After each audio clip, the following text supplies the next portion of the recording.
For him we have a testimonial poem, and the poem says, "Hateful are the sly ape and the froward horse, the seeds divine who came to the world of dust.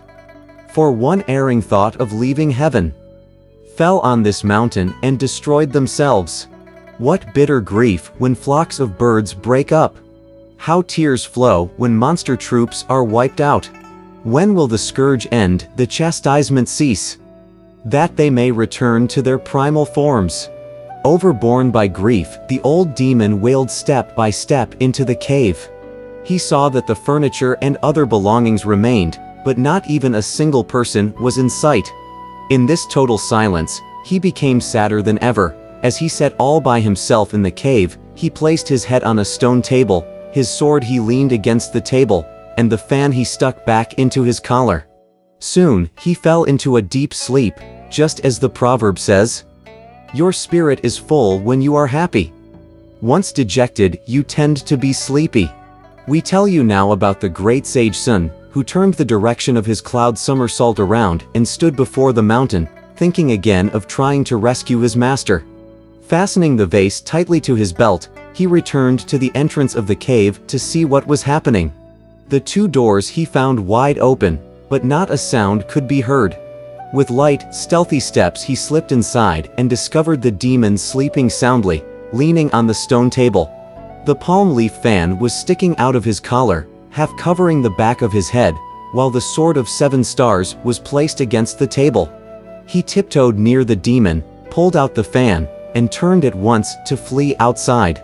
The fan, however, scraped against the hair of the fiend when it was pulled out, rousing him from his sleep. When he lifted his head to look and found that his fan had been stolen by Pilgrim Sun, he gave chase at once with the sword. The great sage leapt out the door and, having stuck the fan into his waist, met the fiend with both hands wielding the iron rod. This was a marvelous battle. The maddened demon king, his cap raised by angry hair, wanted to swallow with one gulp his foe. But e'en that was no relief. He reviled the monkey thus: "You mock me far too much. You took our many lives. You steal my treasure now. This time I'll not spare you. I'll see that you are dead." The great sage rapped the demon. "You don't know what's good for you. A student wants to fight old monkey. How could an egg smash up a rock?" The treasure sword came. The iron rod moved. The two would no longer cherish kindness. Again and again a contest they waged. Over and over they used their martial skill. Because of the scripture monk, who sought at Spirit Mount a place, bringing discord to metal and fire. The 5 phases, confused, lost their peace. They showed their awe-inspiring magic power. They kicked up dust and stones to flaunt their might. They fought till the sun was about to sink. The demon grew weak and retreated first. The demon fought with the great sage for more than 30 rounds. When the sky darkened, the demon fled in defeat and headed for the southwest in the direction of the crushed dragon cave. We shall speak no more of him for the moment. Lowering the direction of his cloud, the great sage dashed into the lotus flower cave and untied the Tang monk, 8 rules, and Sha monk. After they were freed, they thanked Pilgrim while asking, "Where did the demons go?"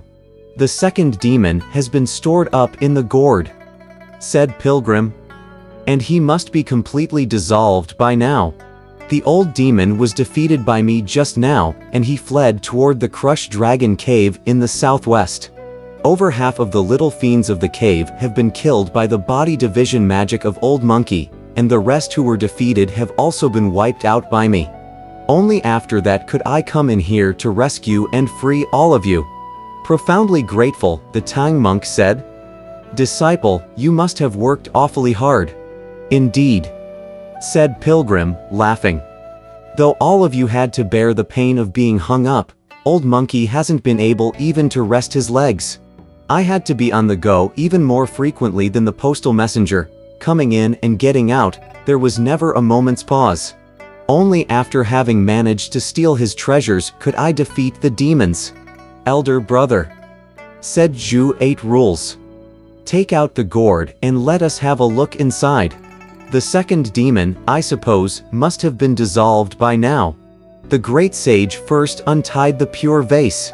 He then took out the gold rope and the fan before he held the gourd in his hands. Then he said, "Don't look.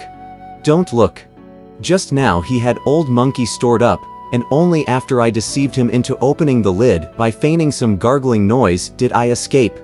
We must not, therefore, lift up the lid, for he may still pull some tricks and escape.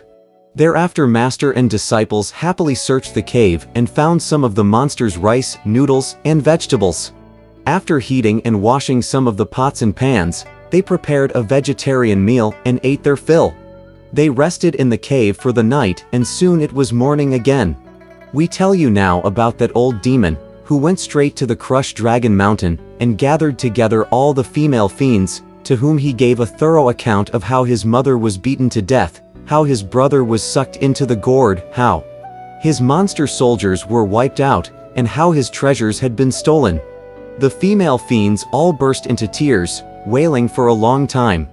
Then the old demon said, "Stop crying, all of you. I still have with me the Sword of 7 Stars, and I plan to go with all of you, female soldiers, to the back of this crushed dragon mountain, to borrow some more troops from my maternal relative. I'm determined to capture that pilgrim's son to exact vengeance." Before he had even finished speaking, a little fiend came from the door to report, saying, "Great King, your venerable maternal uncle from behind the mountain has led his troops here." When the old demon heard this, he quickly changed into mourning garments of plain white silk, and bowed to receive his visitor. The venerable maternal uncle, you see, was the younger brother of his mother, who went by the name, Great King Fox No. 7. Because he had already received the report from some of his monster soldiers out on patrol, that his elder sister was beaten to death by Pilgrim's son, who then changed into the form of his sister to swindle treasures from his nephew, and that there had been fighting for several days on the level top mountain, he called up some 200 soldiers from his own cave to offer his assistance. He stopped first at his sister's home to find out whether indeed she had died. The moment he walked in the door, however, he saw the old demon in mourning garments, and the two of them burst into loud wailing. After some time, the old demon knelt down to give a complete account of what had taken place. Growing very angry, No. 7 ordered the old demon to take off his mourning garments, to pick up his treasure sword, and to call up all the female monsters. Together, they mounted the wind and the cloud, speeding toward the northeast. The great sage just then was telling Sha-Monk to prepare breakfast so that they could journey after the meal, when suddenly he heard the sound of the wind. Walking out the door, he found a horde of fiendish troops approaching from the southwest. Somewhat startled, Pilgrim dashed inside, calling to 8 Rules. "Brother, the monster spirit has brought fresh troops to help him." When Tripitaka heard these words, he paled with fright, saying, "Disciple, what shall we do?" "Relax, relax," said Pilgrim, chuckling. "Give me all of his treasures." The great sage fastened the gourd and the vase to his waist, stuffed the gold rope into his sleeve, and stuck the palm leaf fan into his collar. Wielding the iron rod with both hands, he told Sha-Monk to stand and guard their master sitting in the cave, while he and 8 Rules holding the muckrake went out to meet their adversaries. The fiendish creatures ranged themselves in battle formation, and the one at the very forefront was the great King No. 7, who had a jade-like face, a long beard, wiry eyebrows, and knife-like ears.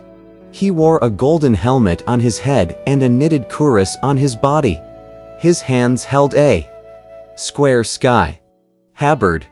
In a loud voice he shouted, "You audacious, lawless ape! How dare you oppress people like that?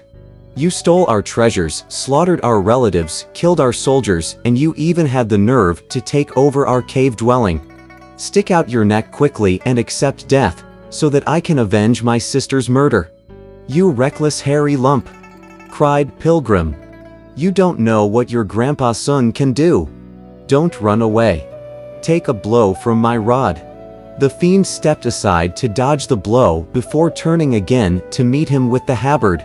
The two of them fought back and forth on the mountain for 3 or 4 rounds, and the fiend grew weak already.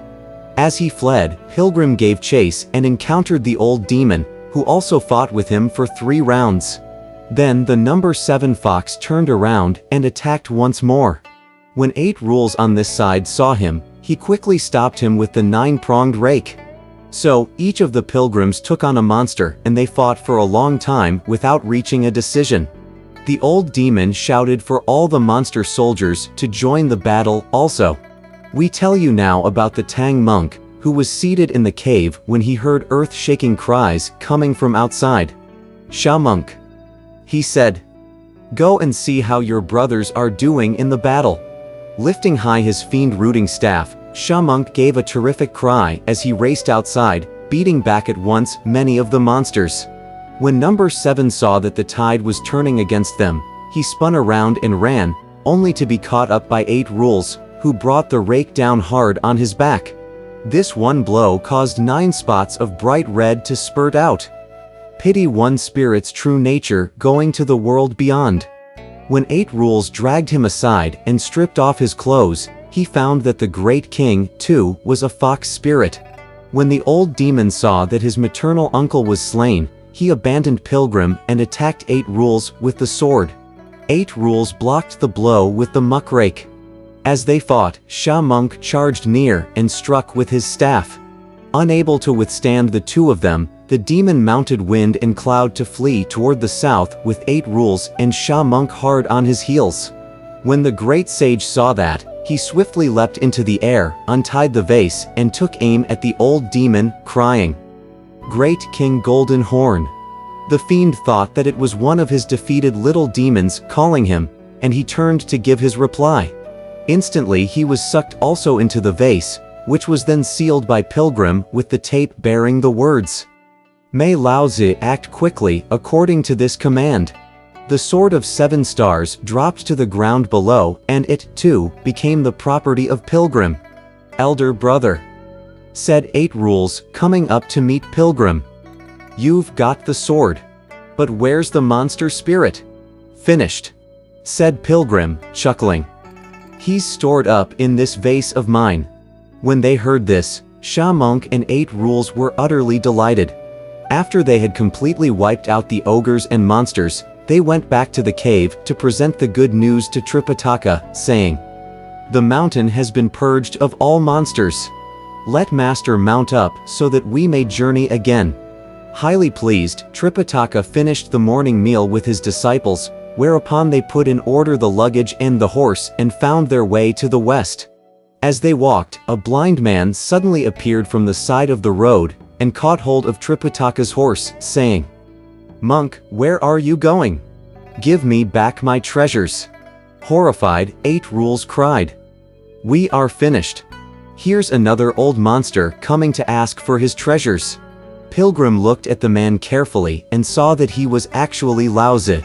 Hurriedly he drew near and bowed, saying, "Venerable sir, where are you going?" The old patriarch swiftly mounted his jade throne, which rose and stopped in midair. "Pilgrim son," he said, "return my treasures." The great sage also rose into the air saying, "What treasures?" "The gourd," said Laozi, "is what I use to store elixir, while the pure vase is my water container. The treasure sword I use to subdue demons, the fan is for tending my fires, and the rope is actually a belt of my gown. Those 2 monsters happen to be 2 Taoist youths. One looks after my golden brazier, while the other my silver brazier. I was just searching for them, for they stole the treasures and left the region above. Now you have caught them. This will be your merit." The great sage said, "Venerable sir, you are not very honorable. That you would permit your kin to become demons should make you guilty of oversight in the governance of your household. It's really not my affair," said Laozi. "So don't blame the wrong person. These youths were requested by the Bodhisattva from the sea 3 times. They were to be sent here and transformed into demons, to test all of you and see whether master and disciples are sincere in going to the west." When the great sage heard these words, he thought to himself, What a rogue is this Bodhisattva! At the time when she delivered Old Monkey and told me to accompany the Tang monk to procure scriptures in the West, I said that the journey would be a difficult one. She even promised that she herself would come to rescue us when we encounter grave difficulties, but instead, she sent monster spirits here to harass us. The way she double talks, she deserves to be a spinster for the rest of her life. He then said to Lao Tzu, "If Venerable Sir didn't show up personally, I would never have returned these things to you. But since you have made the appearance and told me the truth, you can take them away." After receiving the 5 treasures, Lao Tzu lifted the seals of the gourd and the vase and poured out 2 masses of divine ether. With one point of his finger, he transformed the ether again into 2 youths, standing on his left and right. 10,000 strands of propitious light appeared as they all drifted toward the Tushuta palace. Freely they went straight up to heaven's canopy. We do not know what happens thereafter, how the great sun accompanies the Tang monk, or at what time they reach the western heaven. Let's listen to the explanation in the next chapter.